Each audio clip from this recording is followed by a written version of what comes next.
How to fix app not connecting to internet problem. Firstly, check if the internet works for other apps. Go to your Wi-Fi and make sure that you are connected to the internet. Now open any apps that uses internet. For example, here I'm opening YouTube. As you can see, YouTube is running properly. All the videos are showing up. Just to be sure, you can open 2 to 3 apps. You can also open your web browser or any other apps that uses internet. If those are running, then that means that the problem is with your app. Also, you can try turning on and off the flight mode, turn on flight mode and turn it off after some times. This refreshes the internet and it might work on your case. Also try restarting your phone. Restarting your phone solves 50% of the random network glitches. Now try checking apps mobile data permission. For that, you need to go to your settings.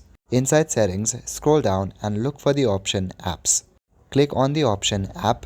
Now search for the app that's not working. If you scroll down under the section usage, you will find the option mobile data. Click on that. Inside mobile data, make sure that allow background data uses are turned on. When you are here, make sure that you clear your cache. Go back and click on storage under usage section. Now select the option clear cache at the bottom right corner. That's all for today. Thank you.